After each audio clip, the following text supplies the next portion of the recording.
a shot to do what?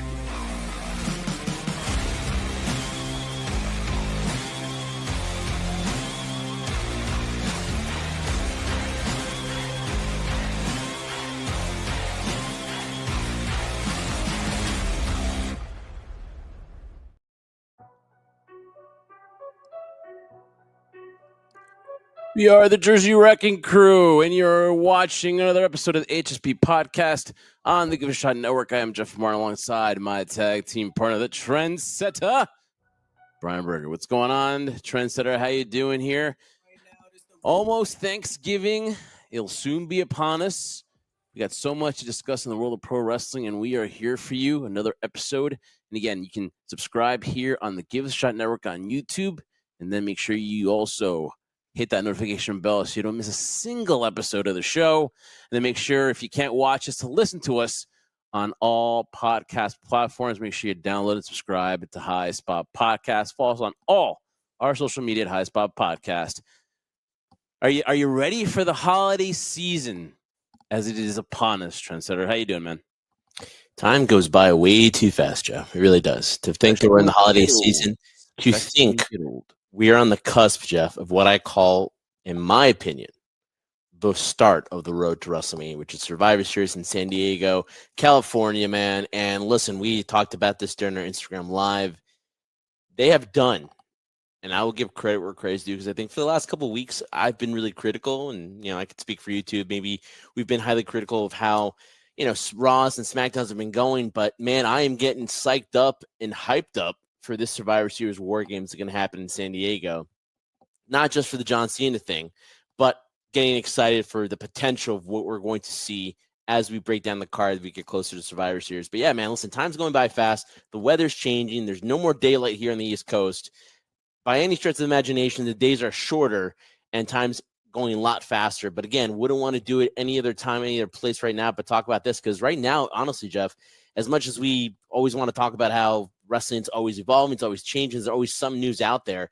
To me, this is the most exciting time right now, because it seems like a lot of things are kind of coming to a finale and starting new chapters for the new year. Most definitely, and I think that we are excited for the card, the men's war games and the women's war games, a little bit more with the men's. Still hoping that they add another match. I don't know by the time we do the Survivor Series preview, we'll have all the matches completed, because obviously they were doing another taping for a Thanksgiving episode of Friday Night SmackDown, because, of course, Saturday is Survivor Series. But we'll get you that Survivor Series preview this week on the Give a Shot Networks, to make sure you check out for that. That's why you got to hit that notification bell. You got to make sure that you don't miss a single episode. And coming off a great live where we did it live and we talked about a lot of things. I think that was really Saturday Night's Main Event. I think, yeah, we did that live, and I think that went really really successful here, and we appreciate all the views and everything, and trying to give you guys more stuff like that. We did an IG live for John Cena's New York. I did one, I think, for the Boston, and so we're heading also now 2 appearances left for the GOAT John Cena, so we'll discuss that as well. But talking about Friday Night SmackDown, and I think the show has gotten better. A lot of people have given it reviews, positive ones, so I think it's in the right direction. But again, you want to see more consistency with Friday Night SmackDown. But let's talk about it first and foremost before we do talk about the show itself. Lots to discuss, but 3 hours starting January 2nd, SmackDown returns to its 3-hour format. And a lot of people were like, oh, sighs. And a lot of people were you could not believe the decision. Obviously, it's money-based, but what are the first things you thought of? Or maybe was it just a sound effect? Or was it just, something negative like a lot of people did? What was your first reaction when you found out SmackDown was going back to 3 hours? Basically, here we go again, is what I thought. Originally, that's what I thought, because, listen, when it first started, the whole 3 hours, we were always complaining about Raw being the same thing, and then saying, "Oh my goodness, it just drags too long. There is no flow. Sometimes you're lucky, and actually everything flows really well, but 9 times out of 10, or 99.9% of the time, it's just too long of a show." Now, a lot of people complain, "Oh, well, PLEs are usually the same thing." It's kind of different a little bit when you're doing Raw and SmackDown, because most of the times when you're doing Raw and SmackDown, it's about 20, 30 minutes of an opening promo, and then you really never get to the action. But you would think initially for 3 hours, now SmackDown returning to that, it would give more opportunity for people to be on TV more. Because when it's a 2-hour show, It's really confined, but I think for me personally, it's the formula that's always worked. Because although it's confined, you have only 2 hours to work with, so you're trying to get everything you can in. And I think for the most part, in my opinion, it's been successful.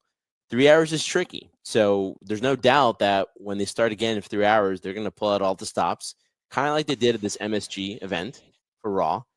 But then how can you continually do that on a week-to-week basis? You're not going to be able to. And it's going to suffer, and the product's going to suffer, and it's going to be back and forth where you and I talk about it just way too long. But listen, from a business perspective, I understand it, because if they want to go 3 hours or 4 hours, and it does provide them more money, depending on how you want to look at the ratings, if they come out as a profit for it, why not continue it? So I'm not a huge fan of it.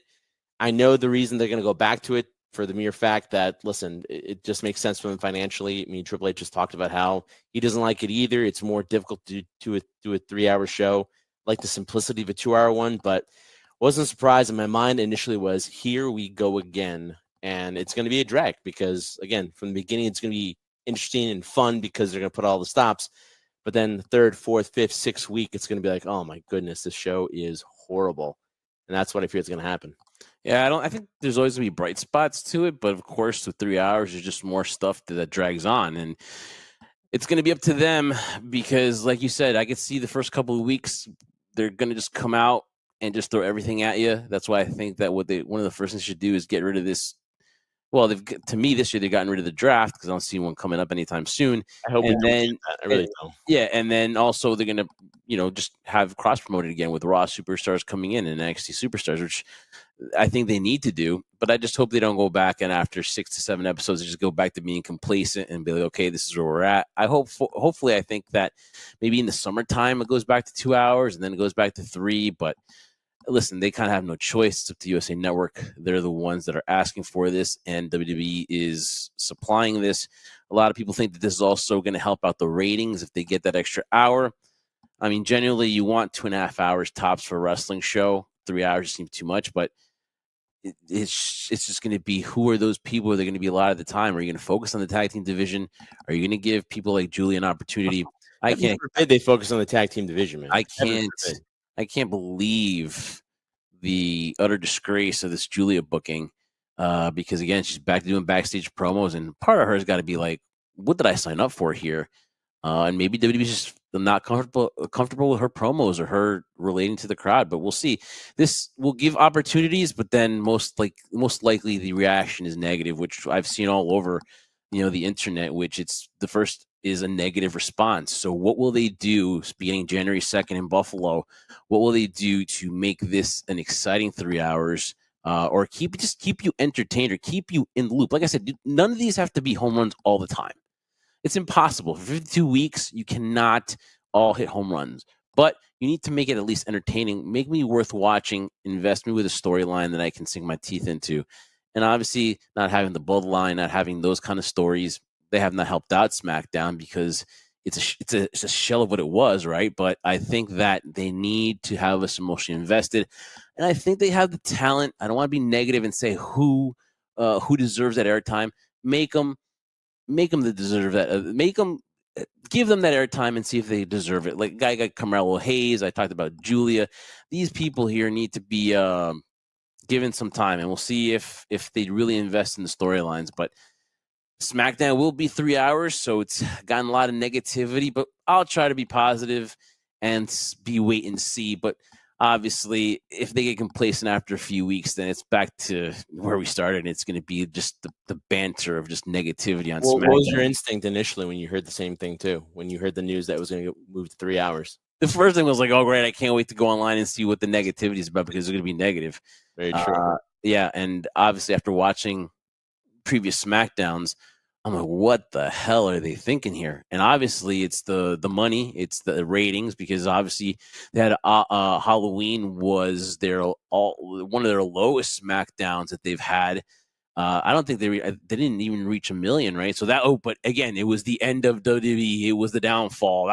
But it's Halloween and we get it. But it was one of their lowest rated episodes. So it just has not gained the traction that they've wanted, and we'll see if adding that extra hour will help with the ratings. But everything with the new rating system, though, too, has been kind of messed up, too. You're not seeing the numbers that you used to see with the old Nielsen ratings. You'd had like 1.3, 1.4, and now there's all new algorithm, all this new math, everything here where like you're seeing much lower ratings, and you have to adjust. But we'll see what happens with SmackDown. I was I was in the same boat where I was like, oh man, this is going to be met with negativity. But if that episode that we got this past Friday is anywhere near where we're going to get on 3 hours of SmackDown, well, maybe things will change. Just can't get complacent.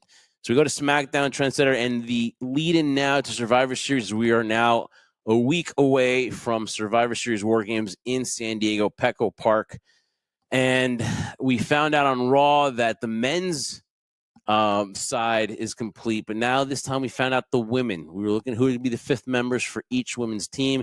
Found out that AJ Lee will team up with Rhea Ripley, Andy Sky, and then also we'll get Becky Lynch teaming up with the team of the Kabuki Warriors, Nia Jackson, Lash Legend, Alexa Bliss, and Charlotte Flair, of course, round out Rhea Ripley's team. So it's going to be interesting, but again, I'm more interested in the men's one. But let's take a moment here with the women's matchups here. Are you intrigued here, or are you still leaning this being a men's WarGames heavy dominant PLE? I think if you're going to be the smart person, put the money on the storyline that people are going to be intrigued the most, it's going to be the men's. This is no fault of the women. Listen, when you look at the women, they're inside this WarGames match, bunch of talent around, and some newbies from NXT, obviously. But what intrigues me more from the men's side is that the interconnection when you have Brock Lesnar, you have now Roman Reigns, you have this whole situation with Roman and CM Punk, the history with Cody Rhodes, the feeling how this is going to be very dysfunctional. And then, of course, the wild card in all this, in my opinion, is Brock Lesnar, because you know his connection with Paul Heyman, and you just see that team as such a brute force team in terms of just, my goodness, unbelievable start and talent, and kind of a way that Brock is theoretically he is right now. And then you look at that roster, and that's the future moving forward with the Braun Breaker, Bronson Reed, and the Logan Paul, right? So that intrigues me more. The thing that's just interesting about the whole women's thing, Jeff, is that not necessarily from the Asuka side, but then you have two cool dynamics here with the history between Charlotte Flair and Rhea Ripley. Then you have Alexa Bliss and Kairi Sane as these, small little friends of these two gigantic women. And then you add in AJ Lee in that equation, which is another added piece to this whole thing. It doesn't intrigue me as much as the men's right now, because the men's is just filled with star power, in my opinion. Yeah, and there's plenty of star power with the females, but just more story and a lot of history has been just.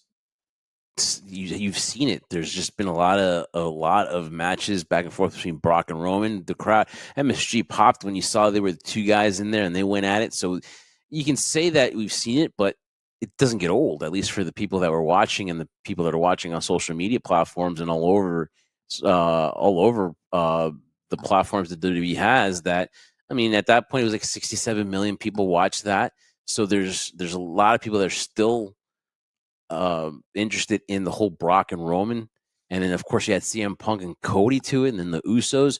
Obviously, it's star-studded, and it's going to lean more to the men. So I think that the men should main event Survivor Series without getting any kind of heat from anybody. But obviously, that's the way it should go.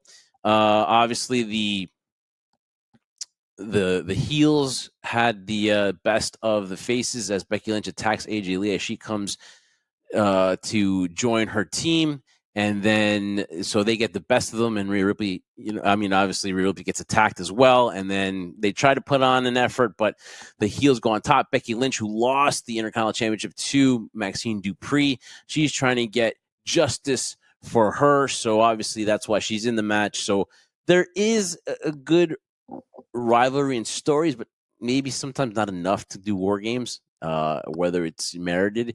I don't know about how you feel about it, but I'm not really a guy that's like, we need to have a men's and women's.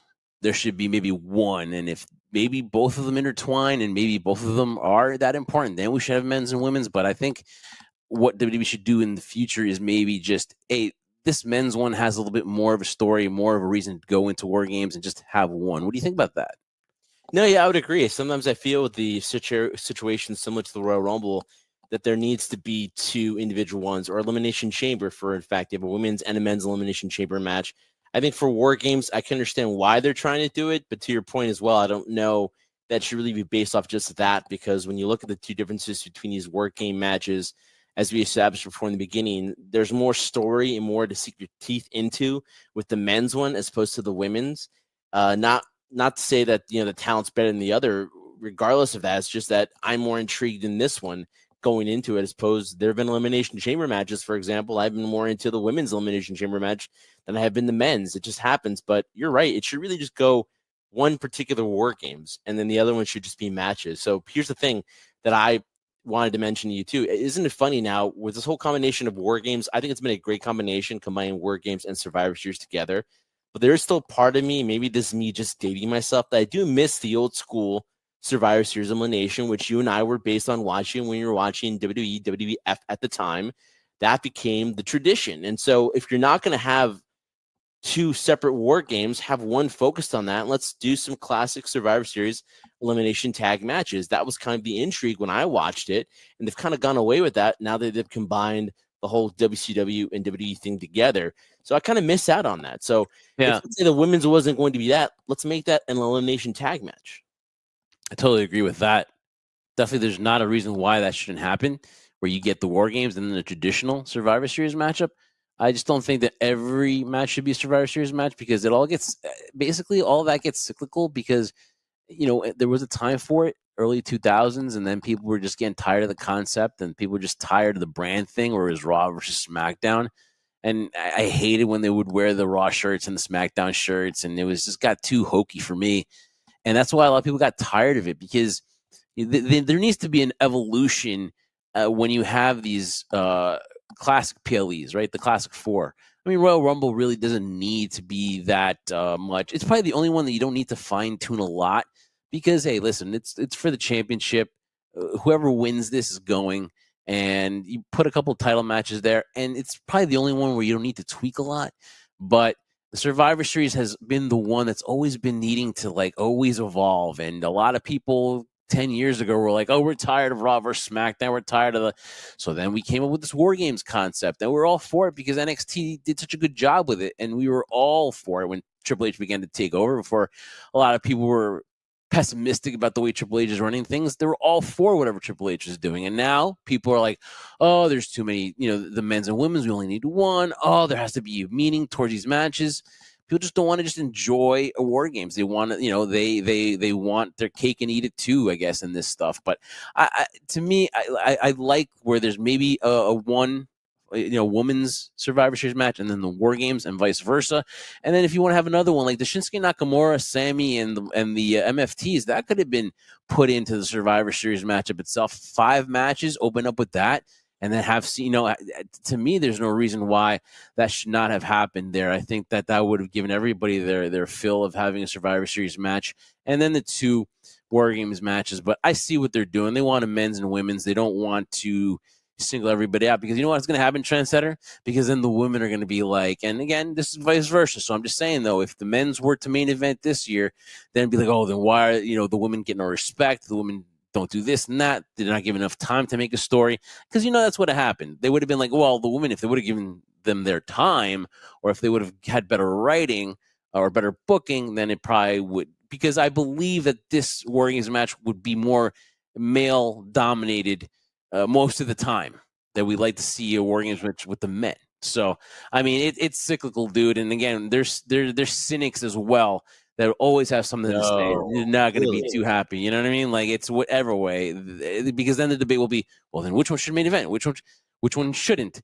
And while it's great for debate, sometimes it just gets a little too everybody gets obnoxious, and then I don't know. You can't please everybody. So, but they did a good job. And also, you got to think about it, Trendsetter. There's all these events now that come together, and they're side by side. You can't book unless you do long term, and you try to book a Saturday night's main event into a Survivor Series storyline and all that stuff.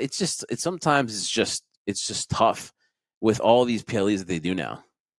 It is tough, but it is doable for the fact that, I think on SmackDown, they're going to do a Survivor Series type match there, kind of similar to what they do for WrestleMania when the Andre the Giant Memorial Battle Royal was part of WrestleMania. Now, the last couple of years, they've been doing it on SmackDown, which, you're like, oh, well, now they have time to themselves and not being rushed. But at the same time, if you're on WrestleMania, you want to be part of WrestleMania, regardless if it's on SmackDown. You want to be part of the main show. So it's always going to be up for debate. People are always going to question and say, should there be two war games? Should there be one? We're giving options out there too. But for me, when we're talking about, we mentioned in the beginning, there always seems to be one particular story you're interested in. And for me, what intrigues me the most about war games is generally the men's war games. Now, when I talk about the men's war games and the people in it, that's a whole other story because I'm not in agreement with everyone in it, mainly on the side for Cody and CM Punk. Because listen, people are going to be like, main event Jey Uso, he should be in there. Okay, Jimmy Uso, you have the bloodline with Roman. I get that, but I'm sorry, a guy like Jey Uso and Jimmy Uso, in my opinion, should not be in this War Games right now. Because if we're going to put the best of the best for people in there, I would say Cena, but Cena is preoccupied doing something else for the Intercontinental Championship, which we'll talk about. But I would love to see AJ Styles in there. Why couldn't he be in one of these elimination chamber match? The elimination chamber, the War Games match, because he has history there. You're telling me there's not a spot open for AJ Styles, who's most likely going to be sitting out the Survivor Series for what? I mean, he's a tag team champion right now, but I don't think the titles are going to be defended at Survivor Series. And if they are, I'm like, come on, give me a break. We're going to see AJ Styles in a tag team match, honestly. Is he going to be the one at this stage of his career, about to retire, going to save the tag team division? No, it's a waste, in my opinion. Yeah, again, that's why we'll see what that fifth match is going to be. But I listen, we've got.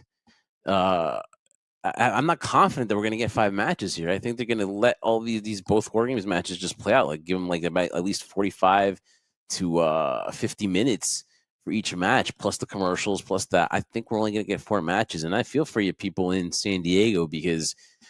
4 matches, really, that's going to be a lot of sitting through a lot of commercials and stuff. And it's going to be one of the reasons why that, hey, listen, I'm not paying all this for an event like this. As tempting as it is to see Cena and Dominic one more time in San Diego, to see who's who of superstars in the War Games matches. I mean, do I really want to just pay for 4 matches, sitting up in nosebleeds, paying like out of my ass all these insane amounts of money for the tickets? I don't think so. And you talked about guys like AJ Styles. I'll get out there and give you another name, in Randy Orton. And I don't know if Randy Orton's pissed off anybody, or they just. I find it hard to believe that you can't find something for Randy Orton. But I guess Triple H is playing this long game with Randy, but. Why is he not booked? Is he part-time? I failed to believe that he is part-time. Oh, there's no question about it. When we looked at his schedule and the sporadic times he's been on TV, there's no question he's part-time. If he wants to wrestle into his 50s, Jeff, he has to be a part-timer. I get it, but I mean, this is way too they're being way too I guess lax on his booking, because a guy like Randy Orton should be in one of these kind of matches. Okay, I'm not saying he has to be in every PLE, but when's the last time he was in the PLE? Was it against John Cena? Was that the last one that he was in? Yeah. I mean, like, what is that all about? And I'm pretty sure Randy Orton wants to be involved. We're waiting for this Randy Orton versus Cody to happen. And now we're going back to Drew. And I said it last time that I don't believe Drew as a serious threat to the world, to the Undisputed Championship. I just don't see it. You suspended him. You made him join the Vision. You made him. He snuck attack Cody, but then Cody comes back about half hour later and just beats up on everybody like nothing happened. Comes out with a scar, and that's it. So when's this gonna happen for Drew? Are you gonna believe it? Are you gonna be receptive to it, or have you moved on to a guy like Randy Orton? He should be next in line, and that's what you need to do. If you're gonna go 3 hours, you need to have everybody at their best, have everyone there. And I just think it's an injustice right now that Randy Orton is not on TV as much as he should be on there more. So I think that they're doing a discredit to Randy Orton. As much as you're pulling for AJ Styles and you have his back, I kind of have Randy Orton here front and center, because War Games, this dude should be on the War Games card, and he has history too. So he has the history too. So you can't dispute that a guy like Randy Orton should not be in War Games, where he has a history with everyone here. Yeah, but the only difference is my guy's almost at the door when Randy Orton seems to be really playing this for the long run. So it's like, yeah, you're right. The inconsistency of having Randy Orton on TV is there. The frustration's there. But to me personally, it's not the equivalent of the frustration why a guy in AJ Styles, who's going to be 1 foot at the door basically right now. He says 2026. We don't know how early in 2026 or how late in 2026 he's going to be done, but he said he's done. This will be it for him. Why not have him in his first ever War Games? And if you're not going to have Randy Orton there, as much as I like the fact that, you know, John Cena won the Intercontinental title and he's going to be defending against Dominic, which is well deserved there. How cool would it have been to see a John Cena in a War Games match? First ever time being in a War Games match. What else does he have to prove in terms of get done and accomplish there? That would have been awesome too. You imagine, and nothing to take away from AJ Styles, right? Or AJ Styles. I mean, nothing to take away from him, but imagine having Randy Orton, John Cena, Roman Reigns, CM Punk, and Cody Rhodes. I'm not a Marvels guy. What would that be? What was that called for? The Avengers. What's that? The Stones. What are those? Oh, the Infinity Stones. Yeah, that's what. Yeah, that's what it would be kind of like doing. See, listen. I don't proclaim myself to be a comic person, so I'm pretend to be one. And I'm glad you're ready to save my ass, because I was like, wait a minute, the Trendsetter doesn't know this, so I was like, whoa, wait a minute here. It is kind of that way. Whatever combination, like you said, your combination is probably better with Randy Orton and John Cena, and they're replacing Jay and Jimmy. That would be an Avengers moment where they all assemble. My goodness, that would be amazing in terms of that. That alone would be worth it if you're only going to have 4 matches. I doubt they'll have 4 matches. Even if they do, you would kind of shake your head to think, man, people are going to pay for 4 matches, which they've done before, Jeff. They've done that before. Oh, yeah. So it's not far-fetched, but yeah, it'd be hard to press to say to do that. But if you had Randy Orton and John Cena in that War Games match, man, that'd be historic right there. Carmelo Hayes advances against Bronson Reed in the Last Time Is Now tournament. So good for Carmelo Hayes. I mean, I don't know about Gunther in the next round. I'm not sure how far Carmelo Hayes goes, but for that one day, though, he beats Bronson Reed via countout and Penta and Finn Balor in a very good match. Obviously, you wouldn't doubt that these guys have a good match. So you got good wrestling, man. A great tag team match. Ilya Dragunov is doing his open titles. Here's my thing for you. Is it going to get played out, these U.S. Open challenges? Do you think they can be played out? Or do you think that they need to tweak it before it gets old? Or do you think that nobody will give a bleep if he keeps doing this every week? Because I think there might be a point where they do it too much. And just your quick thoughts on that. Could the U.S. Open Challenge be played out if they keep doing this every week? It's easy booking, but could it get played out? Listen, I'm the believer if it's not broke, don't fix it, because sometimes there's a lot of overthinking in this. I agree. It's going to eventually need to be tweaked. The moment when it's tweaked, Jeff, is when he gets a rival to single it out where there's no more open challenge. It's really just one particular person. I like to think it's Tommaso Ciampa. That's what they're kind of building for. Or Tama Tonga. Yeah, or any one of the Tongas, the Tongaloas, the Talatongas, whatever you want to say, in that amazing family bloodline, like rabbits, those people, man. But it's like it's amazing that once that happens, I think that's when these open challenges will stop. It's great for the concept of it, bringing it back, and Sammy kind of brought it back, and it was really cool. And the fact that it could be anybody was always intriguing. And listen, we've always been the believers too when it comes to titles like that are considered secondary titles, the Intercontinental title and the U.S. title. Those should be defended as frequently as possible to kind of give importance to that championship. It's making Ilya Dragunov, though. He is getting the respect, though. I mean, it is working to his benefit to have all these open challenges. But he's getting the respect because of the work he puts in the ring. His matches are always really good with anybody he works with. But eventually there'll be a point where it will be tweaked, and the tweak will be the fact that he's going to be in a storyline. And then we'll see at that point, is he good enough? I'm not saying he's not, but is he good enough to have us interested in a story when it's no longer a week-to-week open challenge? Because like you said, it's easy booking. And right now it's not broken, so don't fix it. But once we get that singles action where it's a single storyline now, it's no longer about the U.S. Open Challenge, that's where the big test is going to be for Ilya. Can he actually carry a storyline with whoever he's working with? I'm sure both will do their part in it. That will be the big test. But right now, it's not broke, don't fix it. I don't see it ending anytime soon. We were talking a little bit about the Last Time Is Now tournament, and we discussed off air about how we liked. First of all, thank God we got brackets finally, because it was very hard to keep up with this. There you go. There's the John Cena graphic there. Speaking of graphics, we do have graphics, unlike brackets that WWE had for this tournament. We kind of had to like memorize it, write it down. We had to kind of go old school with the way things were. We had to like make sure this goes there, he goes there, and then we had all these brackets were legitimate. Yeah, and we had all these mystery opponents for a guy like LA Knight, and Sheamus injured, so he has to take on a mystery opponent. But listen, by the time this airs, well, spoiler alert, so I'll give you 3 seconds to earmuff. 3, 2, 1. The Miz gets another opportunity, and he takes on LA Knight. So I'm not gonna spoil it for you, but that's the guy that took Sheamus's place, and we hope Sheamus has a speedy recovery, and we hope all is well. Enjoyed him at Madison Square Garden and being one of John Cena's being side by side with John Cena in his last match at Madison Square Garden. So good for that. But like you talked off air that you would like to tweak these brackets. I'm not going to put you on the spot and say who would you do it, but have you been excited by this? Besides Matt Cardona and Dolph Ziggler, who returned, has this been exciting to you? Or has this been again another fail by the company in this John Cena farewell tour? Because like I said, I cannot wait to do the podcast when we break down this past year for John Cena. That could be a whole freaking podcast, but obviously I'll give you some time this week to maybe do your bracket and do a segment here, and we can make it a segment. But in a synopsis, are you happy with the way that the bracket has gone so far? No, absolutely not, because it was very predictable. If it wasn't for Sheamus being injured, I think it's safe to say, and listen, we're all smart people here. The crew is smart. You're smart, Jeff. I know it hurts me to say that, but you're a smart guy, Jeff.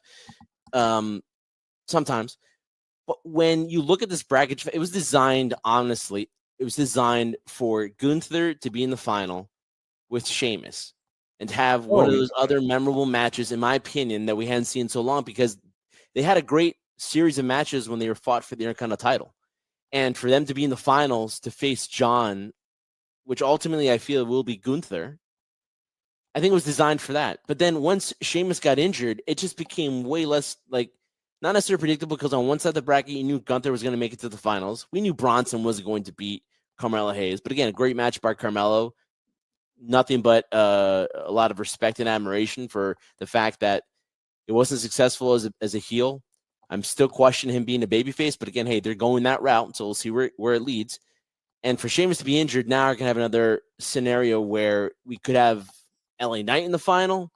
So to me, it's going to be Gunther versus Jey Uso or LA Knight. I mean, that's how one of those two, exactly. Yeah. But to me, what I would have loved to seen, if we're going to take that spot away from The Miz, and I don't know if you agree with me or not, but for some reason he's been kind of on my radar, though he hasn't been on television for a while. What about a Grayson Waller? A scenario where, like, you have a young guy in here, talks a lot of smack, but at the same time, give him an opportunity to advance a little bit in this bracket to make a name for himself. I'm not saying a guy like this has to make it to the final, but me and you, we're talking about making stars. We're talking about opportunities. Why wouldn't that be a scenario where we'd be like, hey, listen, look at this guy. I so badly want to see him get his ass kicked, but he's advancing in the final. He's advancing to the quarterfinals. I just think that everything has been playing it safe with John Cena, man. I don't think anything was outside the box at all. I think that they did not. You can say whatever you want about the heel turn, about, hey, that was not playing it safe. That was taking a chance. Well, I mean, it's something that we've wanted for 20 years, and honestly, like, really, that big of a taking a risk where if you had done it right, it would have been an amazing success as far as just having this heel John Cena, but we only had less than 15 dates at the time to do so. You were destined to fail. That was horrible. And then this tournament again, that's a whole story in its own, though, Jeff. Yeah, and then this that to be for other reasons that they did heel turn. And then this tournament, well, yeah, it's the Rock's freaking fault, but this tournament then, you're thinking, okay, and nothing seems like right. We even talked about this about John Cena not ending on his terms, and you were criticizing, and you were just saying that he was giving like a political answer, right? Yeah. But you know what, though, unfortunately, though, I guess sometimes we don't.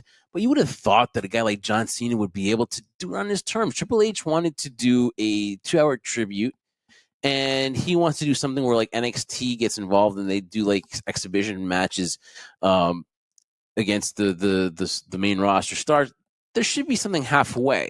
I do want something for John Cena. I do want a tribute for him, though. I don't want it to be all matches and then John gets just a 10-minute block and then that's it.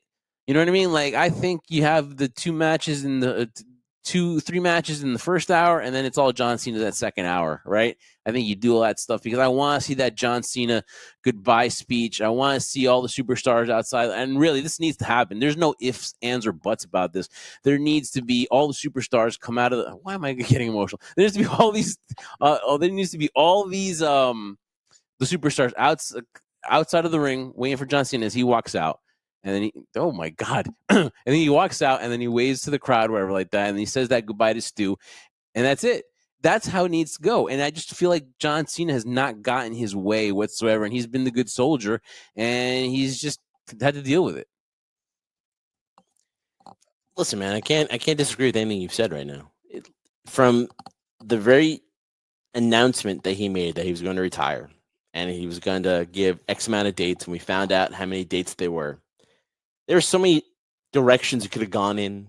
People were speculating, oh, there could be this guy and that guy, and you do this and that. Everything was thrown in a monkey wrench when Elimination Chamber happened, and then he turned heel. A lot of what we hoped and anticipated did actually come to fruition. We got to see CM Punk. We got to see another match with Randy Orton. And a lot of people complain that, he didn't have a chance to work with Edge because Edge no longer works for the company. He works for AEW. But again, that's not going to happen. Okay. It's still a great rival. Everyone thought it was going to be this farewell tour, John Cena's greatest hits type of thing. And this twist that happened with the heel turn. And then all of a sudden, it just went to a completely different direction that nobody could have foreseen happening. Like you said, we were waiting 20 years for this to happen, and you're doing it now. But even with that heel turn, as looking back retrospectively, we were like, oh, what a horrible move that was. Now he turns back into a babyface facing Cody at SummerSlam. Are you kidding me? But back then, we're like, oh, my God, this is like heel Hogan. Oh, he can extend his career for another 2-3 years. And although he has been public and said, could I stretch it out for a couple more matches? Yeah. But, John, in his very politically correct answers, is really focused on the point that he said he made a promise and he wants to leave before his skills diminish any further. Now, a lot of people can argue that he's been having some of his best matches so far, or the best matches in his career ever, especially that match with, and you're going to be like, oh, you're mentioning him again. But it's true with AJ Styles, an amazing match that ended their chapter of their history together as a rival. He can extend this for another 2-3 years. But then we run the risk where, one, John could get injured. He'll be a shell of his former self in 2 or 3 years. But again, as a heel, it could be different. Listen, it's all retrospect here. And in terms of what they're going to do, he's leaving out on his own terms, meaning that he set a date, he set a final moment, and it's going to happen regardless. Now, whether we're happy with the outcome or how it's booked or that's completely different, because honestly, you can't remake from the moment he announced his retirement to now. You can't make it up. All the mistakes are there. It was all done horribly.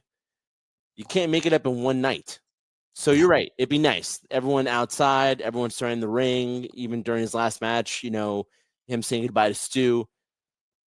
Listen, they did it to Goldberg, but I highly doubt that WWE will do that to John Cena. They will not give him enough time to say goodbye to the audience or give a farewell speech. But at the same time, too, I don't know if John will be in the scenario. Listen, he's for a polarizing figure, he's done a great job, Jeff, of not letting the audience get to him or not letting the moment get to him. He's always been business, whether he was a babyface or he was a heel for a time. The audience has never wavered him. So when he's done these speeches that become emotional, especially his last Raw in Madison Square Garden, you could have seen it be getting emotional, but John quickly cut it off and made it more about the future, made it more about Dominic, made it more about looking forward past him. So I have no doubt that's what's going to happen at tonight's main event. I don't know, everyone's waiting for a huge, long 2-3, kind of like a Hall of Fame speech in a way when he says goodbye in his final match. But it's not. That's what we're going to get, no, because that just doesn't seem to be the kind of guy he is. So for all the things we want to happen in his final match, I just don't think no matter what happens, it's going to make up for the horrendous mistakes that have happened at this point. Yes, he is going out on his own terms. As much as I want it, John Cena will be like, I see that perspective. It's true. You're leaving before they kick you out, John. In my opinion, that's leaving on your own terms. It's not them giving you the boot and saying we don't want to see anymore. It's you saying I want to go out before they don't want me anymore. It's like show business, leaving them wanting more, and that's what John's doing. So that's what we're going to get more matches this Monday night for that tournament, and then we'll see what happens, because then there'll be just a few weeks after the after Thanksgiving holiday. I think there's only then 2 more weeks. We'll set up the final. We'll see. We have an idea what it's going to be, but again, it's going to sink in that after Survivor Series, that's it. One more for John Cena, and again, we'll give you our Survivor Series preview show this week before Thanksgiving. Because that's a Saturday, so we'll give it to you. We'll give it to you this week, though. Definitely make sure that you guys subscribe to Give a Shot Network for that show. And then we'll do our live. We'll come on here live on that Saturday and definitely talk about WarGames, Survivor Series, and definitely break it down for you guys. I was thinking the same thing. I was going to do the same thing. I set myself up, but I was like, break it down. So we're going to talk about that as well. So we're going to go live again this weekend. So lots of fun. So stay tuned for that. So lots to do this weekend. And so SmackDown was a good show. The wrestling was good. The storyline to further it up, and then obviously they did a double episode of SmackDown afterwards. They do the Thanksgiving episode that same night. So not that much stuff that Charlotte will be she wins the WarGames entrance, so they'll have the advantage of the WarGames and stuff like that. The Monday night you'll see the advantage for the men's, so we'll see what happens with that as well. So I mean, it was a good SmackDown. I'm not sure you guys are gonna like this one though, the go home for Survivor Series, but the one that we just covered here was a very good show, and then we'll see what happens when it moves to 3 hours. The MSG show, we did a live on Monday night right after Madison Square Garden, after John Cena's final appearance, and we went there to do a promo. Went there early in the day. I could feel the energy, and just to put a ribbon on that Monday night, Trendsetter, we both were in New York. We both were by Madison Square Garden, like around 3-ish, whatever. The atmosphere, the chill in the air, something about MSG, John Cena's final appearance. You could feel it just in a ribbon. Just I loved it. I felt it. What did you think about that Raw? Listen, that Raw was amazing, as you spoke about them on IG Live, right? It was amazing in terms that everyone, and it seems like forever since they've been in MSG for an event, especially like a Raw, right? But for it to be John Cena's final Raw, and for the crowd to be as electric as it was, because you're right, there was a feeling in the air, and I think a lot of it had to do, obviously, with it being John's last Raw on Netflix. But that, and the term that everyone that performed that night, whether they're doing a promo or they're in the ring, delivered or gave it 100%. I can't say it was always a home run every single time, but the effort was there and the crowd was there. When you have that combination, it just, for me, no matter what happens, you could butcher and botch all you want. It's going to be a great show.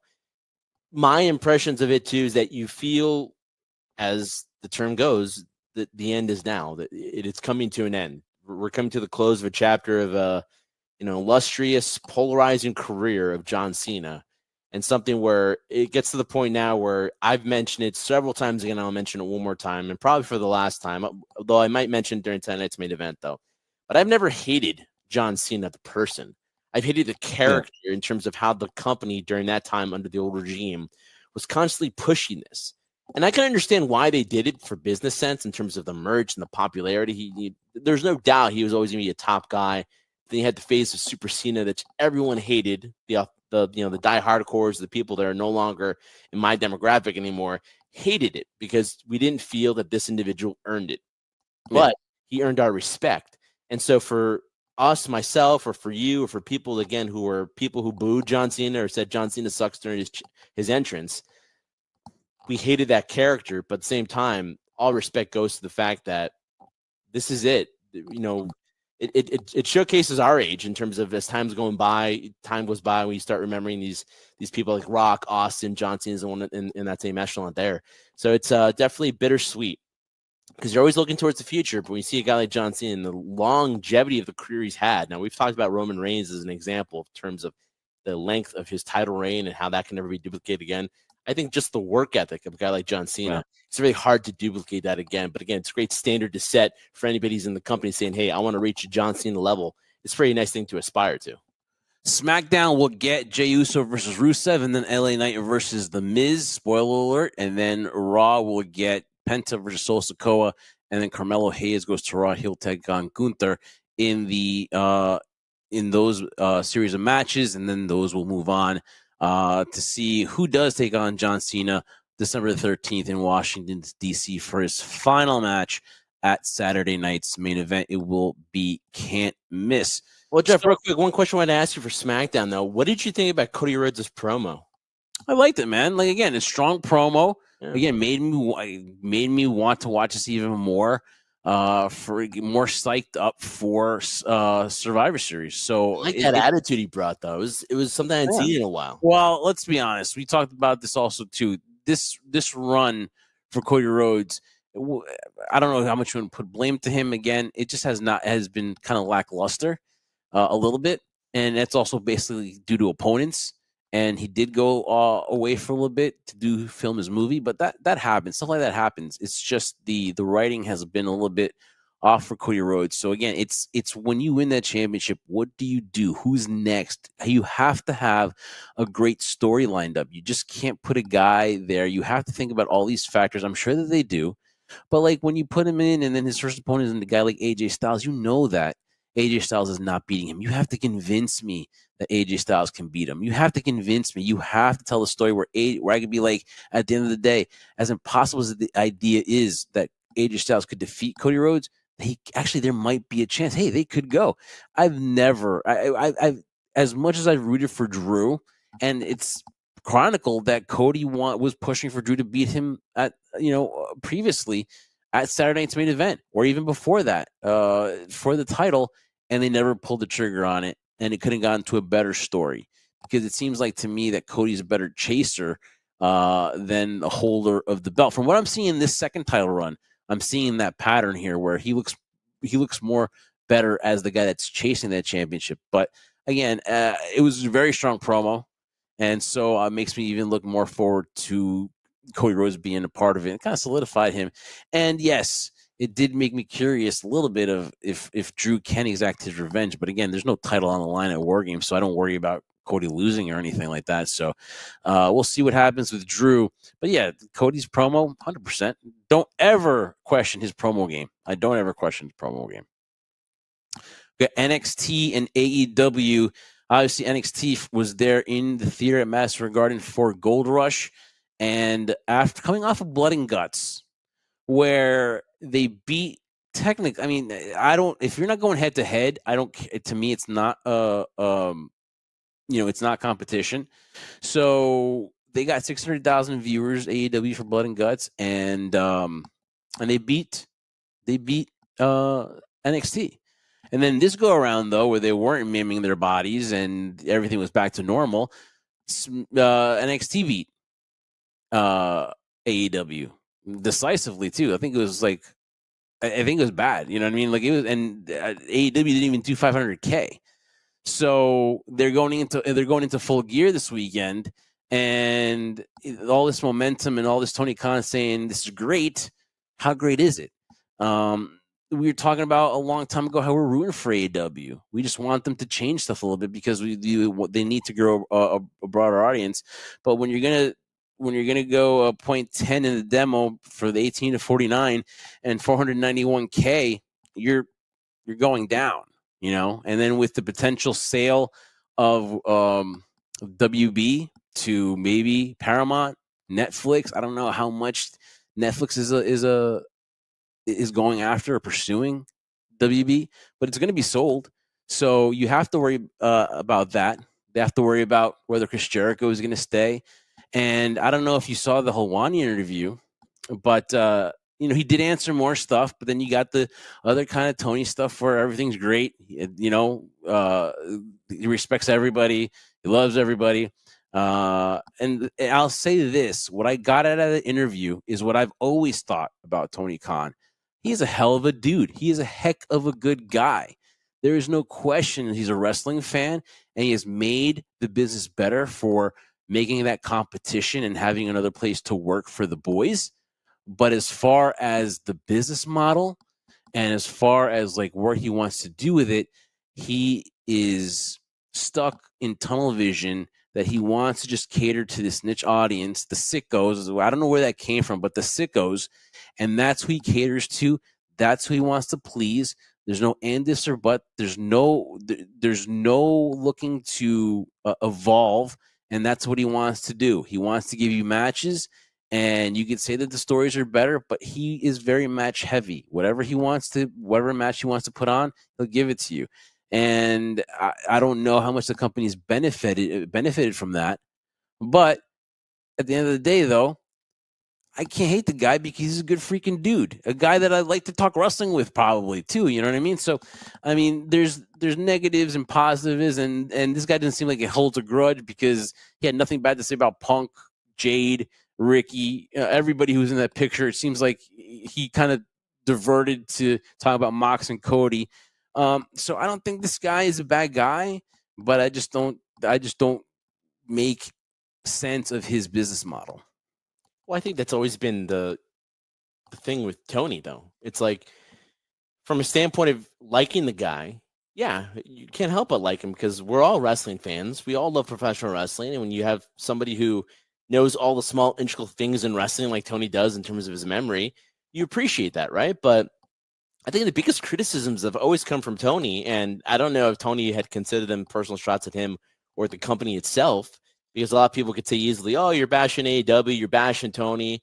But isn't that what we want, though? Don't we want to challenge people in their business models to say, listen, this at least our opinion, feel this isn't the right move to make, or it's not something we necessarily agree with. That's part of that comedy, whether you're talking sports, politics, religion, wrestling, anything you cater to, there's going to be disagreements with. So you're right. Listen, sometimes the thing with, when I joked about John Cena being politically correct, sometimes that's the frustrating thing with Tony as well. Because again, listen, I know you can't reveal everything. You can't say everything you want, but Tony always made himself to be someone that you can ask me anything. I got nothing to hide. I'll answer any question. When you see him sometimes dodging the question and not answering it directly on purpose, then you're like, well, then what's going on here? So those are the things you kind of question about him in his business sense. You're right. It's to a particular demographic that, hey, it's us, we enjoy it, but then at the same time, there needs to be some evolution in it because you can only do that so far. That's why there's always an anniversary or a honeymoon phase, more importantly than that anniversary, a honeymoon phase with AEW. We loved it in the beginning because, honestly, even though they botched everything or did things wrong, they could do no wrong. And so that's why we loved it so much, because it was something different. It was another option to look at. And that's what we thank Tony for the ability of there being another option. So, yeah, listen, I caught the interview. I listened to it too. There's nothing in it that made me think of Tony any different than I do now. And to be an honest opinion, listen, from a promoter standpoint, a fan standpoint, he'll give you matches that you want to see, right? Some dream matches he'll post out there too. But if you're looking for in-depth story and scenarios where you're going to be sitting at the edge of your seat, intrigued in it, and you're not going to have scenarios where people are doing these incredibly dangerous spots and situations for the entertainment of the audience, that's great. But there's always another company, and it's probably not fair to compare it to, but there's another company that did that as well, and they knew the longevity wasn't going to last very long, and that was ECW. You can't do that on a week-to-week basis and expect to be able to have, your talent healthy, or people to be like, okay, that's enough, we're bored. What more extreme, scary, dangerous thing can you do next? Because people come desensitized to it. So I've always appreciated Tony and what he's done. It's always been his business model that we question, and everyone else questions too, because I think he spends more time worrying about what WWE does rather than what they should do as a company to separate themselves, which they are with the demographic, but it's not evolving or changing. I think he doesn't worry about what WWE does. He just has that tunnel vision of what he's doing, and what he's doing is just catering to the fans that already watch and not broadening. Where WWE does a good job in giving you that world famous quote by the trendsetter, the Baskin Robbins 31 flavors. As much as sometimes you don't like that, they have to do it. But AEW just seems like it's set in their ways, whatever. And I mean, basically, Full Gear was kind of like rematches, and Mark Briscoe wins the TNT Championship. But after the fifth time that they fought, why couldn't it have been done at another time? You know what I mean? So it's Well, I see why people question it, but again, then two of his biggest supporters, one being Bryan Alvarez, says, "Hey, Tony's going to book the way he wants to." There's been a lot of people, a lot of executives that have kind of told him, "Hey, Lo, you should do this, do that, do that." It's his company, though, and he wants to book the way he books, and that's how it's going to be, and that's how it's going to be in the long run. And will it affect the company where it's its own hindrance where it doesn't want to grow? You know, it could be a great year, but when you're telling me that the ratings are low, the attendance is low, I mean, the image just doesn't go with what you're telling me, right? It's not reflecting what I'm seeing this, and it helps when you're a private company because you don't have to show the papers, you don't have to show the numbers, so you can say whatever you want. But to what I get from it is everything's great, but it's not. So, everything is great, but when the visual doesn't match what you're saying, the visual, it's very easy to see that's not going great. All right, Trendsetter. So we'll have our Survivor Series preview show this week. And we just want to wish you everybody an early and safe start to your holiday season, especially Thanksgiving, where it's probably the most everyone commutes and everything. So that is the busiest time.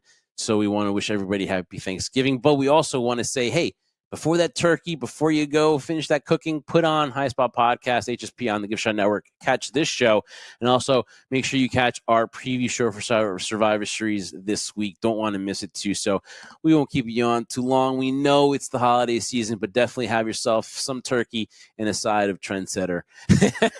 So, put that little chair there next to yourself. Put the Trendsetter there, and and watch the show. You don't have, you can mute me if you want, but definitely, it's not Thanksgiving without some cranberry sauce. Then you put a little bit of Trendsetter there. Make sure it gets a little bit of the cranberry sauce on his beard, and have fun with that. But no, seriously though, and all joking aside, though, Trendsetter, it's the holiday season, like you said. It is kind of in your opinion, my opinion now, it is kind of the road to WrestleMania. So excited to get on that road again with you, and here on the Give a Shot Network. We can't thank you guys enough. And also too, want to let you know we're powered by Bucked Up Energy. So what we're going to do is we're going to give you a chance to get some free samples for Bucked Up. We're going to put the code here at the bottom of the link. So like when you description of the show, we'll see that little code for you guys to go get yourself some free samples of Bucked Up Energy, and then save yourself 20% using that same link. And hit code HSP1 to get 20% off Bucked Up Energy. Of course, the Black Friday sale will be on hand, so definitely go through High Spot Podcast with Bucked Up. Proud to be part of the Bucked Up Ambassador family. All right, Trendsetter, wrap it up like you normally do, but this time a little bit more eloquently for the Thanksgiving people that are celebrating such a fine holiday. Well, listen, it's not Thanksgiving yet. If you're going to be thankful for anything, be thankful you're going to see another episode of the High Spot Podcast here on Give Us a Shot Network, guys. So for my technique partner, for me, the Trendsetter, Brian Briga, we are the Jersey Red Crew. Guys, hoping you're enjoying your holiday season. Mine's starting right now with Survivor Series. That's the beginning of my holiday, and Christmas will be in April for WrestleMania, guys. So I hope you guys enjoy it. I hope you guys appreciate it, because we appreciate every single one of you, because we do this for one reason. And one reason only, Jeff. We do this for you, the crew. See you this week. Survivor Series preview show.